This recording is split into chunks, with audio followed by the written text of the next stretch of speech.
الحمد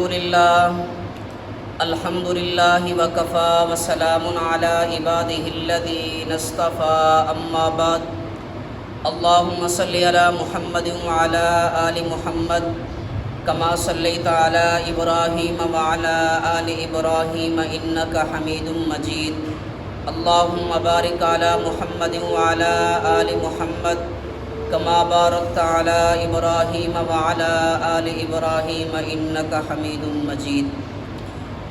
قرآن سے تیری یاری تھی، قرآن ہی تیرا رہبر تھا، قرآن سے تیری یاری تھی، قرآن ہی تیرا رہبر تھا، تیرے خون کے قطرے تھام لیے قرآن نے جھک کر سینے میں۔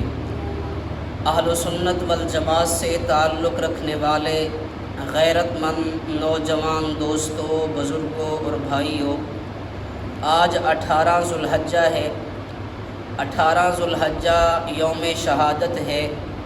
امیر المؤمنین، خلیفۃ المسلمین، دوہرے داماد رسول حضرت عثمان غنی رضی اللہ تعالی عنہ کا، میں اسی مناسبت سے حضرت عثمان غنی رضی اللہ تعالی عنہ کے مقام و مرتبہ پر چند باتیں آپ کی خدمت میں گوش گزار کرنا چاہوں گا۔ آپ کا نام نامی اسم گرامی عثمان، والد کا نام عفان اور والدہ کا نام اروا تھا۔ القاب ذی النورین اور غنی، اور 2 کنیتیں ابو عبداللہ اور ابو عمر ہیں۔ الاصابہ میں حافظ ابن حجر عسقلانی رحمۃ اللہ علیہ فرماتے ہیں کہ آپ واقعہ فیل کے 6 سال یعنی ہجرت نبوی سے 47 سال قبل مکہ مکرمہ میں پیدا ہوئے۔ اگر آپ کے بچپن کو دیکھا جائے، حضرت عثمان غنی رضی اللہ تعالی عنہ خود فرماتے ہیں کہ میں نے زمانہ جاہلیت اور زمانہ اسلام دونوں میں نہ کبھی زنا کیا، نہ شراب پی، نہ چوری کی، نہ کسی کو قتل کیا، اور نہ ہی میں کبھی گانے بجانے میں شریک ہوا۔ انتہائی پاکیزہ بچپن۔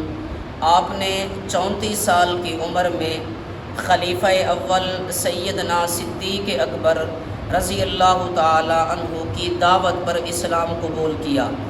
آپ السابقون الاولون میں شامل ہیں، رسول اللہ کے دوہرے داماد ہیں اور تیسرے خلیفہ راشد ہیں، اور 10 مبشرہ صحابہ کرام میں بھی شامل ہونے کی سعادت حاصل ہے۔ ہمارا اہل سنت والجماعت کا عقیدہ ہے کہ حضرت عثمان جنتی ہیں۔ میں اس جنتی ہونے پر چند دلائل انتہائی اختصار کے ساتھ آپ کی خدمت میں پیش کرنا چاہوں گا۔ حضرت عثمان غنی رضی اللہ تعالی عنہ کو اللہ کے رسول نے جنت کی بشارت دی۔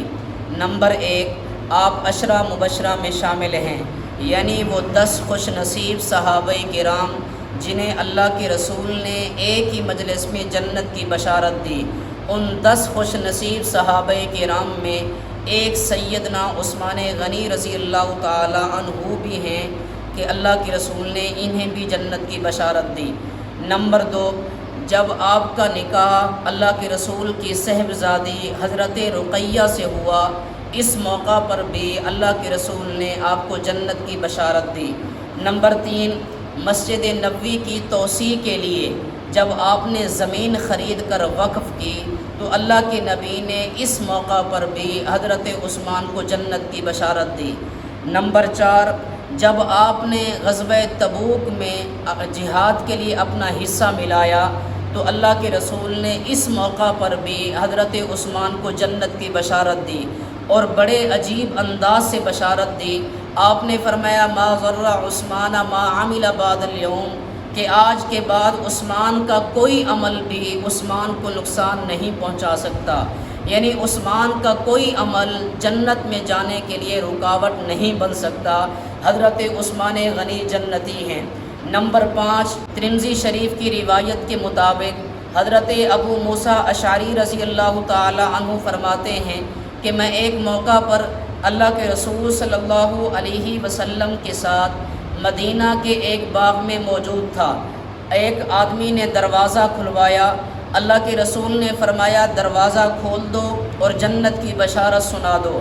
میں نے دروازہ کھولا تو ابو بکر تھے، میں نے جنت کی بشارت دی۔ پھر اس کے بعد ایک اور صاحب ہے، اللہ کے رسول نے فرمایا دروازہ کھول دو اور جنت کی بشارت سنا دو۔ میں نے دروازہ کھولا تو حضرت عمر تھے، میں نے جنت کی بشارت دی۔ پھر ایک اور صاحب ہے، اللہ کے رسول ٹیک لگا کے بیٹھے ہوئے تھے، اللہ کے رسول سیدھے ہو گئے، اپنی حالت بدلی۔ اللہ کے رسول نے فرمایا دروازہ کھول دو اور جنت کی خوشخبری سنا دو اور اس آزمائش کے بعد جو ان پر آئے گی۔ میں نے دروازہ کھولا تو حضرت عثمان تھے، میں نے جنت کی خوشخبری سنا دی اور اللہ کے رسول نے جو بات فرمائی تھی وہ بھی ان کو بتائی۔ تو اس پر انہوں نے کہا کہ اللہ المستعان، اللہ ہی مدد کرنے والا ہے۔ نمبر 6، حضرت عثمان غنی رضی اللہ تعالی عنہ کو اللہ کے رسول نے صرف جنت کی ہی نہیں بلکہ جنت میں اپنا ساتھی اور رفیق ہونے کی بشارت دی ہے۔ اللہ کے رسول نے فرمایا، ترمذی شریف کی روایت، حضور نے فرمایا لِكُلِّ نَبِيٍّ رَفِيقٌ وَرَفِيقِي فِي الْجَنَّةِ عثمان، کہ جنت میں ہر نبی کا ایک ساتھی اور رفیق ہوگا اور میرا جنت میں ساتھی عثمان ہوگا، میرا جنت میں رفیق عثمان ہوگا۔ حضرت عثمان غنی رضی اللہ تعالی عنہ جنتی ہیں۔ میں نے اس پر چند دلائل آپ کی خدمت میں پیش کر دیے ہیں۔